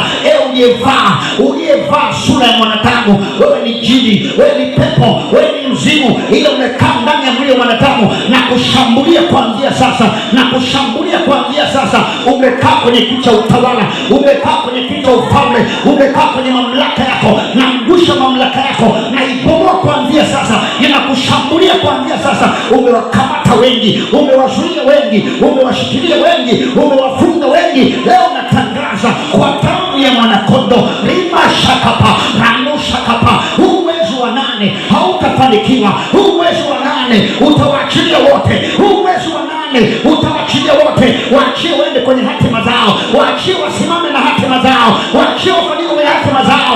Umewacheleza kwa muda wa kutosha. Miaka mingi umewazuia, miaka mingi umewakamata, umewatia hofu, umewafanya nakopa kazi nyingi, ili washinde kukonsentrate kwenye mambo ya Mungu, kwenye kazi ya Mungu, kwenye mapenzi ya Bwana. Umewachelewesha kwa muda mrefu, na kupiga kuanzia sasa. Ninakupiga kwa jina la Yesu, ninakupiga kwa jina la Yesu, na kushushia kipigo katika jina la Yesu. Ninakuponda, ninakapayata, inamashakapa. Imeandikwa usimwache mwanamke mchawi kuishi. Leo nakupiga katika jina la Yesu. Wale wafalme na watawala ambao wamejikusanyia ili kwamba watumie hao kwa ajili ya kuwatisha watu wa Mungu, kuwakamata, kuwadhoofisha, leo nakupiga kwa jina la Yesu. Napiga kuanzia sasa. Hekima yako iharibike, hekima yako ivunjike, hekima yako isambaratike, hekima yako iangamie, hekima yako ianguke kwa damu ya Mwanakondoo. Naipiga hekima yako, naipiga hekima yako, naipiga hekima yako. Hekima yako iliyowekwa juu ya maji, hekima yako iliyowekwa juu ya nyota, hekima yako iliyowekwa juu ya jua, juu ya mwezi, naipiga kuanzia sasa. Naipiga hekima yako, napiga hekima yako, napiga hekima yako, napiga hekima yako, napiga hekima yako, naibomoa kuanzia sasa. Wote walioshikwa nawe, wote waliokamatwa nawe, wakaachiliwe kuanzia sasa. Ile jeshi ambao umeliua, ile jeshi kubwa ambao nimelikamata, leo napiga kuanzia sasa. Waachie kuanzia sasa. Umewatisha wengi. Wakati wa Samsoni ulimkamata kupitia Delila, ima shakapa. Wakati wa Samsoni ulimkamata kupitia Delila, ramo shakapa. Ukanyoa nywele zake, ukaharibu miko yake, ukaharibu magano yake, ukaharibu nadhiri yake, ili kwamba afungwe, ili kwamba akamatwe, akakamatwa na Ufilisi, akang'olewa macho, rima shakapa, akafungwa miguu ya shaba, akatiwa gerezani akisaga ngano, rima shakapa, randuru kapayata, rekapayata, randuru kapayata. Ninatangaza kuanzia sasa, ewe Yezebeli, ewe mama makahaba, katika jina la Yesu, hutafanikiwa kwangu, hutafanikiwa kwangu, hutafanikiwa kwenye injili ya badilisha, hutafanikiwa kwenye madhabahu ya injili ya badilisha, hautafanikiwa kwa watu wa Mungu, rima shakapa, wa kizazi hiki, wa nyumba hii, wa mahali hapa, hautafanikiwa katika jina la Yesu, rima shakapa, randumu kapayata. Wakati wa Elisha ulitaka kumkamata lakini ukashindwa, rima shakapa, hautafanikiwa. Leo napiga kuanzia sasa. Ninakushambulia lile jeshi ambalo umelikamata, lile jeshi ambalo umelishikilia, zile mipango umekamata, ile huduma ambazo umekamata, wale wanadamu uliowakamata, zile kazi ambazo umezikamata, katika jina la Yesu. Umekuwa ukuta wa kuzuia mapenzi ya Mungu, umekuwa ukuta wa kuzuia makusudi ya Mungu, umekuwa ukuta wa kuzuia hekima ya Mungu, umekuwa ukuta wa kuzuia kazi ya Mungu, umekuwa ukuta wa kuzuia waliotumwa na Mungu. Leo nakupiga kuanzia sasa. Ninakushambulia, ninakuangusha kwa damu ya Mwanakondoo, rima shakapa erakapayata randurumukapayata. Katika jina la Yesu ninasambaratisha uchawi wako, uganga wako, hekima yako, ina mashakapa. Ninapiga uzinzi wako, napiga washarati wako, napiga kuanzia sasa uchawi wako, napiga kuanzia sasa, nabomoa kuanzia sasa uliokamata kwa uzinzi, uliokamata kwa uchawi, uliokamata kwa washarati, uliokamata kwa kiburi, uliokamata kwa hofu. Irakapayata. Leo napasua vifungo vyako, napasua vifungo vyako, ninapasua vifungo vyako. Waachie waende sasa, waachie wainuke sasa, waachie wafanikiwe sasa, waachie washinde sasa, waachie waende sasa. Zile kamba ambazo umefunga miguuni mwao, zile kamba ambazo umefunga mikononi mwao, umezuia masikio yao yasikie maelekezo, umezuia mioyo yao wasio na imani, umewakamata. Rima shakapayata randumukapayata randumukapayata la baba, katika jina la Yesu, kwa damu ya mwanakondoo rekapayata rakapayata, katika jina la Yesu, kwa mamlaka ya damu ya mwanakondoo rima shakapa, katika jina la Yesu, naangusha ukuta huo uliokaa, naangusha ukuta wa shaba, naangusha ukuta wa zege, naangusha ukuta wa chuma, naangusha ukuta uliokaa, ukuta wa theluji, naangusha kuanzia sasa, naangusha ukuta wa Yeriko, ina mashakapa, ukuta uliozuia mapenzi ya Bwana, ukuta uliozuia makusudi ya Mungu, ukuta uliozuia, naangusha leo, nabomoa leo, navunja leo, nateketeza leo, naangusha leo kwa damu ya mwanakondoo. Imashakapa randumukapayata, katika jina la Yesu, kwa damu ya mwanakondoo rema shakapa rekapayaturumukapa. Natangaza kuanzia sasa katika jina la Yesu, natangaza kuanzia sasa katika jina la Yesu, katika jina la Yesu, uliowakamata waachie, uliowakamata waachie, uliowashikilia waachie, waachie waende sasa kwenye makusudi yao, waachie wainuke, waachie wastawi, waachie wafanikiwe, waachie wajenge, waachie kwa jina la Yesu, waachie wamtumikie Mungu, waachie waimbe, waachie washishe uwepo, waachie kuanzia sasa, waachie kuanzia sasa, waachie washishe uwepo wa Bwana, waachie kuanzia sasa, waachie kuanzia sasa.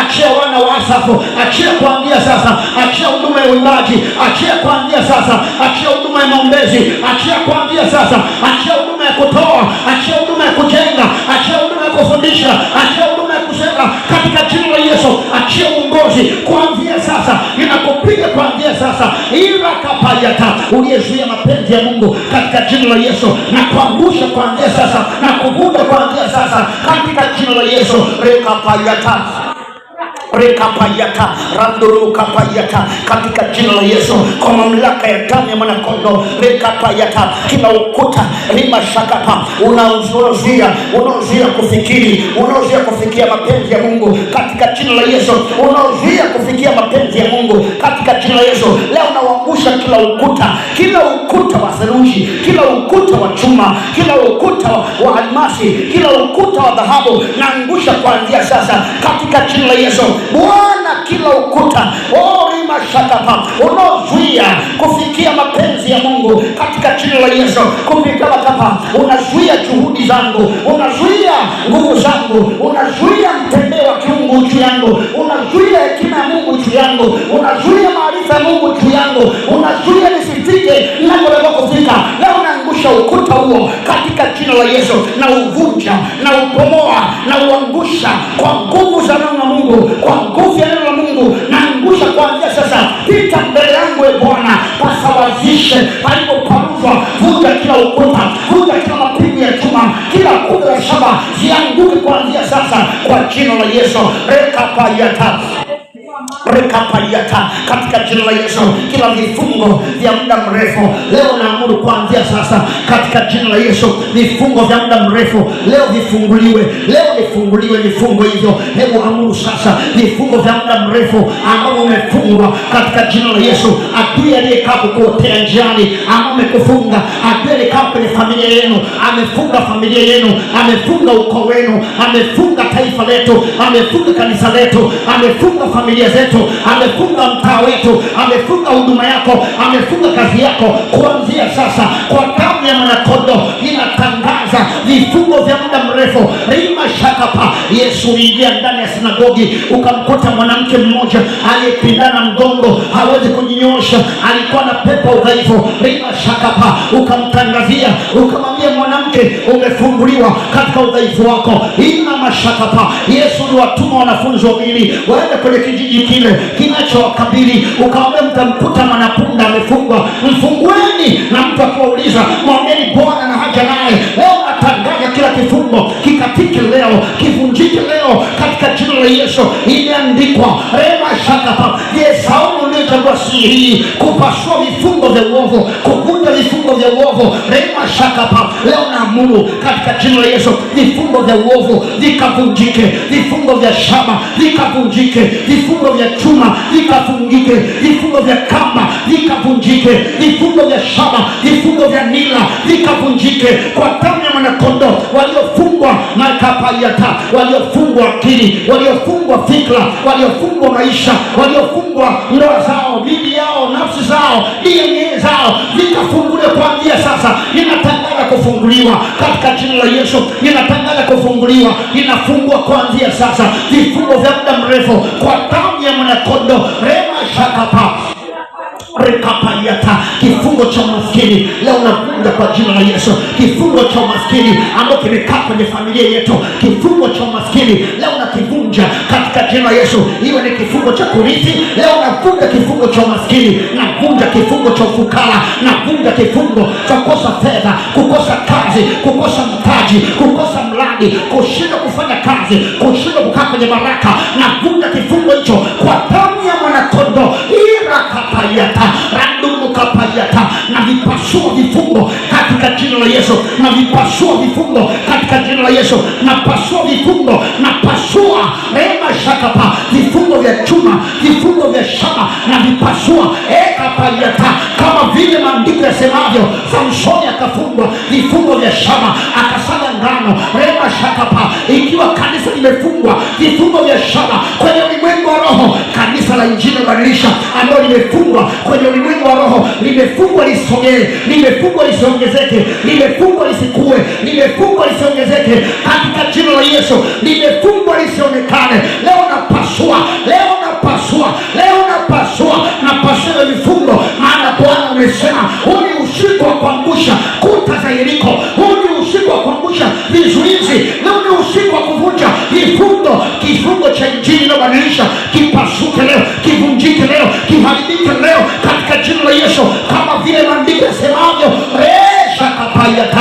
Saumu chenye chagua si hii, kuvunja vifungo vya uovu, uovu uliokamata madhabahu ya Injili Badilisha, uovu uliokamata malango ya Injili Badilisha, uovu uliokamata huduma ya Injili Badilisha, uovu uliokamata waumini wa Injili Badilisha, uovu uliokamata viongozi wa Injili Badilisha, uovu uliokamata katika ulimwengu wa roho. Leo naangusha, ninapomoa, navunja. Mungu umeahidi utafungua vifungo vyetu, umeahidi ye Bwana utavunja mapingu yetu, umeahidi ye Bwana utafungua kamba, utafungua minyororo, kama vile maandiko yanasema kanisa likamwomba Mungu kwa juhudi kwa ajili ya Petro aliyekuwa amefungwa gerezani, amelindwa katikati ya vikosi vya askari wanne wakamlinda gerezani. Leo naamuru kuanzia sasa, yule anayelinda madhabahu ya Injili Badilisha,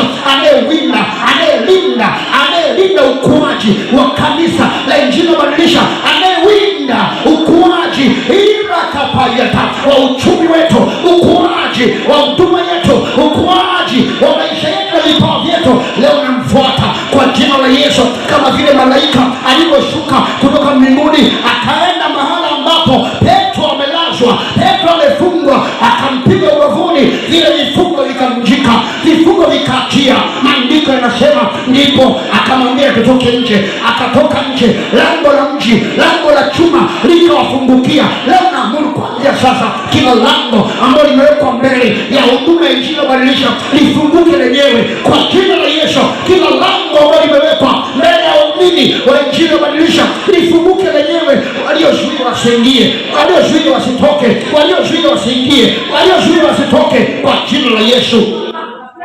rekapayata randurukapayata, katika jina la Yesu. Kwa damu ya mwanakondoo kuna huduma ambayo mtu amewekewa ndani, lakini kuna malango yamefunga isitoke. Leo navunja mapigo ya chuma, navunja milango hiyo, navunja kifungo hicho.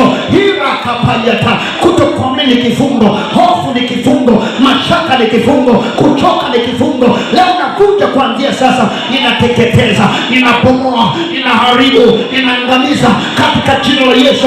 Rekapayata, tuone matunda ya kazi zetu, tuone matunda ya kazi zetu, tuone matunda ya muda tuliotoa kwa Bwana, tuone baraka zetu, tuone ushindi wetu, tuone matunda ya maombi yetu, tuone matunda ya magoti yetu mbele za Bwana, tuone matunda ya muda wetu kama mbele za Bwana.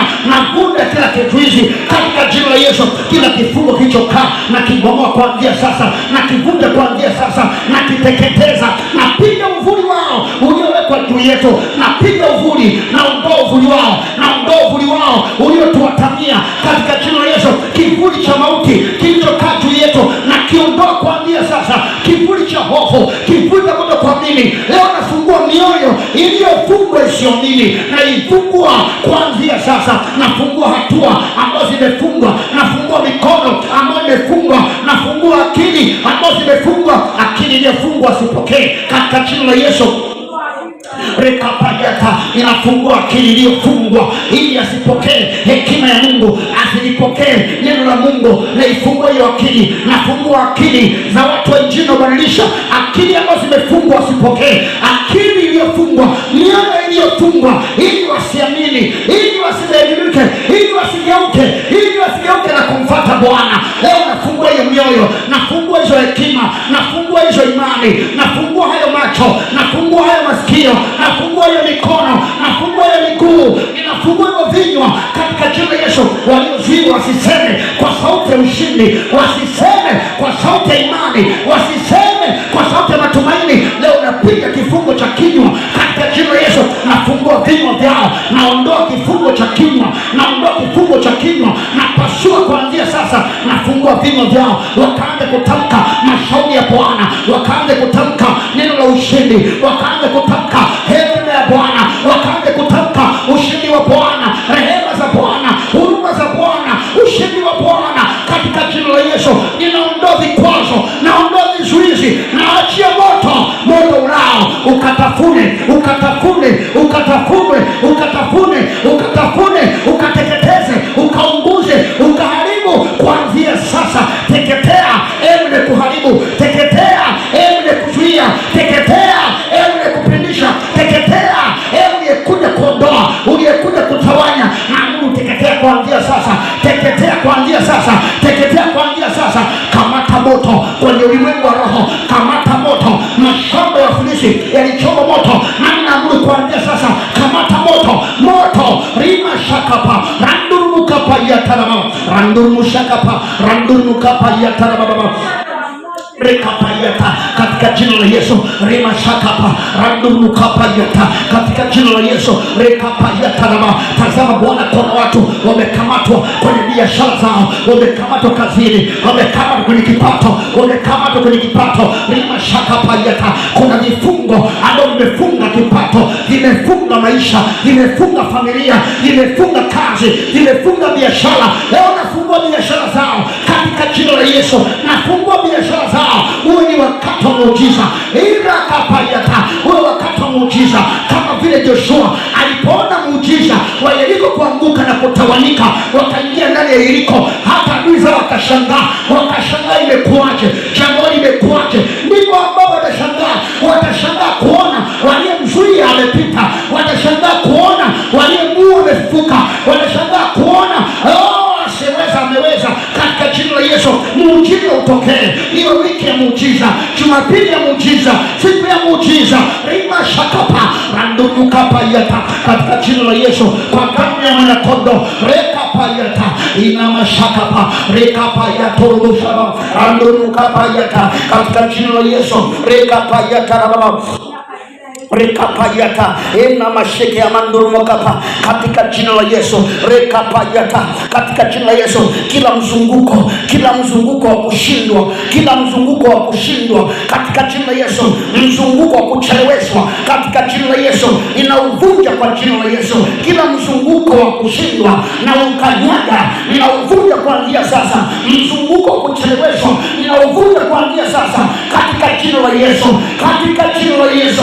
Kila mzunguko wa kushindwa, kila mzunguko ina mashakapa randuruka payata, kila mzunguko wa kukosa leo nauvunja katika jina la Yesu. Ninauvunja, ninaubomoa, ninauharibu, ninauteketeza, ninauangamiza katika jina la Yesu. Rekapayata randuruka payata katika jina la Yesu. Bwana, tunakuamini sasa kwa ajili ya milango mipya katika jina la Yesu. Fungua milango mipya katika jina la Yesu. Fungua milango mipya katika jina la Yesu. Fungua milango mipya. Umesema umetupa mlango ulio wazi, wala hapana waweze kufunga. Rima shakapa na kama sheke ya baba. Paulo akasema nimefunguliwa mlango wa kufaa sana, wako wengi walipingao. Rima shakapa yata randuruka payata baba. Rima shakama yanduruka pa. Isaka akachimba kisima, wakagombania akawaachia. Isaka akachimba kisima cha pili, wakagombania tena akawaachia. Akachimba kisima cha tatu, rima shakapa, hawakuweza kugombania, akakita Rehobothi katika jina la Yesu. Bwana, fungua mlango mpya, fungua mlango mpya, fungua mlango mpya, fungua milango mipya, milango mipya Bwana katika jina la Yesu. Fungua milango mipya katika jina la Yesu. Mwezi wa 8 tunakuamini Bwana katika milango mipya katika jina la Yesu. Rekapayata randurukapayata, nifungulie Bwana mlango mpya katika jina la Yesu. Hebu msi Bwana sasa akufungulie mlango mpya, akukutanisha na watu wapya, akukutanisha na mawazo mapya, akukutanisha na ujumbe mpya, akukutanisha na mawazo mapya katika jina la Yesu. Rema shakapa randurukapayata katika jina la Yesu. Ni maombi yangu Bwana, huu mwezi wa 8 katika jina la Yesu, jambo jipya litokee, jambo jipya lifanyike katika jina la Yesu. Nikutanishe na watu wapya, nikutanishe na walimu wapya, nikutanishe rima shakapa na milango mipya. Fungua Bwana milango mipya katika jina la Yesu. Nikutanishe na wafanya biashara wapya, nikutanishe Bwana, nikutanishe Bwana, nikutanishe na watu sahihi ambao umeweka muujiza wangu ndani yao. Nikutanishe Bwana kama vile maandiko yasemavyo kwenye kitabu cha Mwanzo ile sura ya 18, ndipo Ibrahimu alipokuwa amekaa kwenye mretemo. Maandiko yanasema ya kwamba rema shakapa, Ibrahimu akakaa kwenye mlango, akakaa kwenye mlango chini ya miare, chini ya mialoni ya Mamre, ndipo akaona watu watatu, akawakimbilia, akawasujudia. Walikuwa watu watatu, walikuja kubadilisha historia ya maisha yake. Walikuwa watu watatu, akawachinjia ndama, akawa na kushiba. Ndipo akamwambia, je, rama shakapa, tusimwambie Ibrahimu mambo ambayo tunakufanya? Ndipo aliposema, Ibrahimu, Sara mkeo yuko wapi? Tunajua mnahitaji mtoto, tunajua hamna mtoto, ni miaka mingi sasa imepita, hamna mtoto. Ndipo akamwambia kwamba Sarai mkeo majira kama haya makwani atakuzalia mtoto. Rima shakapa randurukapayata. Ibrahimu alikutana na milango mpya, alikutana na watu wapya, alikutana na msaada wa Bwana, alikutana na neema ya Bwana, alikutana na muujiza wake. Ni maombi yangu Bwana mwaka huu, ni maombi yangu Bwana mwezi huu mpya, mwezi wa 8, nikutane na watu wapya, nikutane na msaada, nikutane na muujiza, nikutane na fedha, nikutane Bwana na jambo la kunisaidia, nikutane Bwana na upako mpya, nikutane Bwana na upako mpya, hekima mpya, maarifa mapya, nguvu mpya kwa jina la Yesu Kristo. Fungua milango mipya kwa jina la Yesu. Fungua milango mipya kwa ajili yangu, kwa ajili ya injili ubadilisha, kwa ajili ya watu wako Bwana wa nyumba hii ya injili ubadilisha. Fungua milango mipya kwa jina la Yesu. Rehatayata. Hebu msi Bwana afungue milango mpya, msi Bwana kwa rehema zake. Rehema shakapa Rekapayata randono kapayata, imeandikwa nitakufungulia mlango wa kufaa. Rima shakapa, Mungu nifungulie mlango wa kufaa, nifungulie mlango wa kufaa, nifungulie mlango wa kufaa, nifungulie mlango wa kufaa, nifungulie Bwana, nikutanishe na watu ambao ni mlango, nikutanishe Bwana, nikutanishe Bwana, nikutanishe Bwana, nikutanishe Bwana. Mwezi wa 8 katika jina la Yesu, mwezi wa 8 ukae mwezi wa mpenyo, mwezi wa 8 ukae mwezi wa ushindi, mwezi wa 8 nikutanishe na muujiza wangu, nikutanishe na uponyaji wangu, nikutanishe Bwana, nikutanishe na baraka zangu, nikutanishe Bwana, zile baraka ambazo nilikuomba tangu mwaka umeanza, nikutanishe nazo Bwana, yale maombi niliomba tangu mwaka umeanza, kwamba uniinue, kwamba unisaidie, kwamba unirehemu, kwamba unikutanishe na upako mpya. Bwana, mwezi wa 8 nikutanishe, nikutanishe, nikutanishe, nikutanishe, nikutanishe na baraka zangu, nikutanishe na ushindi wangu, nikutanishe na neema yako, nikutanishe na rehema zako, nikutanishe na upako wako, nikutanishe Bwana. Rema shakapa randumu kapayata, hakuna wakuzuia katika jina la Yesu, hakuna wakukwamisha katika jina la Yesu, hakuna ukaa mbele yangu katika jina la Yesu. Ukamwambia Ibrahimu ikapayata, hakuna mtu anayesimama mbele yako, hakuna mtu anayesimama mbele yako siku zote za maisha yako. Ukamwambia hata Joshua ya kwamba hakuna mtu anayesimama mbele yako siku zote za maisha yako. Bwana, iye kwangu na mimi mwezi wa 8 asiwepo mtu wa kusimama kuzuia, asiwepo mtu, iwe ni familia, asiwepo iwe ni ndugu, asiwepo iwe ni rafiki, asiwepo iwe ni mtu yote nifahamu, asiwepo kuanzia sasa, asagike, avunjike, nikibakapa randumu kapayata, atakayetokeza mbele yangu asagwe, atakayetokeza mbele yangu kuzuia apigwe. Rima shakapa randumu kapayata baba rekapayata, katika jina la Yesu nikutanishe Bwana, ina mashakapa, nikutanishe na fedha ninayotafuta, nikusanishe Bwana, nikutanishe Bwana na kiwanja ninachokitafuta, nikutanishe Bwana, nikutanishe Bwana. Rima shakapa, nikutanishe Bwana, ina mashapa na destiny helper wangu, nikutanishe Bwana, nikutanishe Bwana na destiny helper wangu, nikutanishe Bwana. Nikapoya tadaba yanduru shakapa, nikutanishe Bwana, uliwakutanisha watu na baraka zao, nikutanishe na mimi pia Bwana, katika jina la Yesu. Ulimkutanisha Elizabeti na Mariamu, ulimkutanisha Elizabeti akiwa mjamzito, maana ulimwahidi ukamwambia mumewe, ukamwambia Zekaria ya kwamba mtoto huyu utakayemzaa atajazwa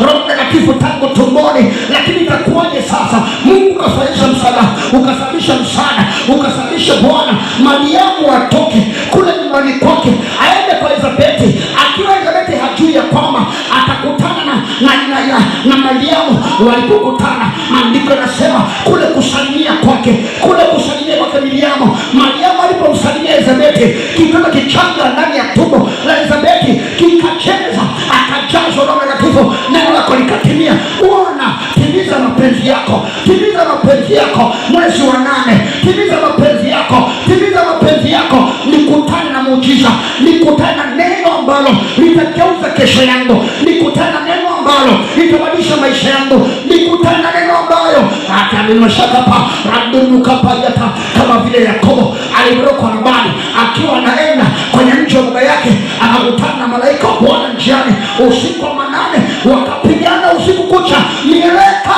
Rima shakapa randumu kapayata, asikubali kumwachia mpaka maisha yake yageuke, mpaka ambariki. Maandiko yanasema ndipo yule malaika Bwana akamwambia, jina lako ni nani? Akasema Yakobo. Akamwambia, kuanzia leo hautaitwa Yakobo tena, utaitwa Israeli. Ndipo maisha ya Israeli yakaanza siku ile. Bwana, jua yako maisha yangu yanatakiwa yaanze mahali kwa jina la Yesu. Mwezi wa 8 maisha yangu yakaanze, maisha ya utumishi, maisha ya baraka, maisha ya ushindi, maisha ya miujiza, maisha ya ishara, maisha ya uzima, maisha ya amani. Risha kapayata rakapayata, ninakusihi Bwana katika jina la Yesu, mwezi wa 8 nikutanishe na divine connection, na divine yangu rema shakapa, nikutanishe na nguvu zako, nikutanishe na hekima yako, nikutanishe Bwana na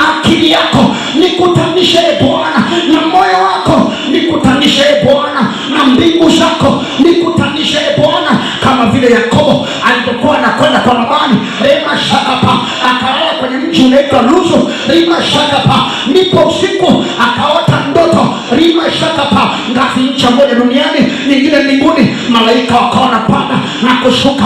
Ulimkutanisha Yakobo na mbingu na hekima yako na maarifa yako, akaziona ishara, akaona miujiza, akaona ushindi, rema shakapa, na ndipo ilikuwa mwanzo wa agano lake, ilikuwa mwanzo wa agano lake na wewe, ilikuwa mwanzo wa kumtamkia maneno ya kwamba utakuwa pamoja na yeye, utampa nchi ile yeye na uzao wake. Wewe Mungu wa Ibrahimu, Isaka na Yakobo, ukajitambulisha hivyo, ukajitambulisha kwa Yakobo katika jina la Yesu, ikawa ni mwezo kujitambulisha.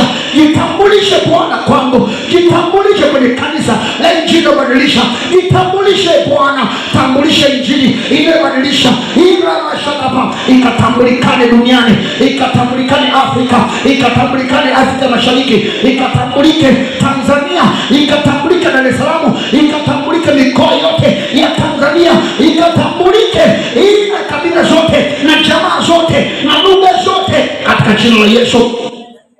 Randur mukapayata katika jina la Baba na kama shakapa, randur mukapayata katika jina la Yesu. Wewe ni Mungu usiyeshindwa, ni Mungu usiyebadilika katika jina la Yesu. Imani yangu nimeweka kwako katika jina la Yesu. Reka payata, fungua milango mipya, tengeneza njia Bwana kwa ajili yangu, ambayo hakuna mtu wa kuizuia hiyo njia, hakuna mtu wa kuifunga hiyo njia, hakuna mtu wa kuipita hiyo njia kwa kinyume ili kuiharibu katika jina la Yesu. Rema shakapayata katika jina la Yesu. Pita mbele yangu, pasawazishe palipoparuzwa katika jina la Yesu.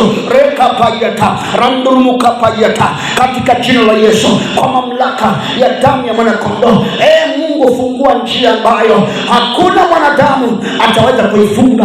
Fungua njia Bwana, fungua mlango Bwana, fungua baraka zako Bwana, ambazo hakuna mwanadamu anaweza kuzizuia, hakuna mwanadamu anaweza kuzifunga, kwa jina la Yesu Kristo mwana Mungu aliye hai, katika jina la Yesu. Rema shakapa rekapayata, ninajenga upya sasa. Baada ya kuangusha kila ukuta, ninajenga upya katika jina la Yesu. Ninajenga msingi wa maombi, ninajenga msingi wa imani, ninajenga msingi wa utii, ninajenga msingi wa unyenyekevu, ninajenga msingi rikapayata wa kumtegemea Bwana, wa kumtumaini Mungu katika jina la Yesu. Ninajenga akili ya kimungu, ninajenga fikra za kimungu, ninajenga imani ya kimungu katika jina la Yesu. Bwana jenga katika jina la Yesu, jenga msingi wa maombi Bwana, jenga msingi wa ibada Bwana, jenga msingi rema shakapa na kataa mapokeo katika jina la Yesu. Bwana jenga msingi wa kuongozwa na Roho wa Bwana. Imeandikwa wale wanaongozwa na Roho wa Bwana hao ndio wana wa Mungu katika jina la Yesu. Ninajenga kwa jina la Yesu, ninajenga maono mapya, ninajenga hekima, ninajenga ufahamu katika Mungu, ninajenga maombi katika Mungu, ninajenga imani katika Mungu, ninajenga ushindi katika Mungu, ninajenga mtazamo mpya katika Mungu, ninajenga ujasiri katika Mungu katika jina la Yesu. Bwana achilia ujasiri, Bwana achilia ujasiri, Bwana achilia hekima, Bwana achilia nguvu, Bwana achilia uweza katika jina la Yesu. Rima shakapayata katika jina la Yesu. Rima shakapayata anayandurumukapa. Asante Bwana, asante Bwana kwa ukuu wako, asante Bwana kwa uaminifu wako, asante Bwana umetusaidia, asante Bwana umetusimamisha, asante Bwana umetushindia. Mwezi wa 8 ukawa mwezi wa mpenyo, ukawa mwezi wa ushindi, ukawa mwezi wa kujengwa na Bwana, kutajirishwa, kufanikishwa katika jina la Yesu. Utufanikishe tena Bwana, utuinue tena Bwana, utusaidie tena Bwana, utupe nguvu mpya tena Bwana, utupe hekima yako tutembee nayo tena Bwana. Macho yako yende pamoja na sisi, uso wako wende pamoja na sisi katika jina la Yesu. Uwepo wako utawale maisha yetu, utoka paliatara. Asante Bwana, uongozi wa Roho wako Mtakatifu uwe katikati yetu, ukatuongoze Roho Mtakatifu, ukatuongoze, ukatupitisha katika mapito ya Mungu katika jina la Yesu. Asante Bwana kwa ukuu wako, asante Bwana kwa kila mtu ambaye Mungu amepanua kinywa chake, ametamka makuu yako mbele zake. Jibu maombi yake Bwana. Mungu Mungu anakungoja kwa saburi. Onekana kwake Bwana, dhihirika kwake Bwana, fungua mindset yake Bwana, awaze yaliyo juu, awaze yaliyo juu, maana yasiyoonekana kwa wanadamu kwa Mungu yanawezekana. Asante Bwana kwa Roho wako, atuatamie tena, atutie nguvu tena. Hebu sema sema tena amen. Pigie Bwana Yesu makofi. Haleluya. Mungu wetu anaweza, na Mungu wetu ni mshindi. Ametusaidia kwa neno lake. Naomba ukae.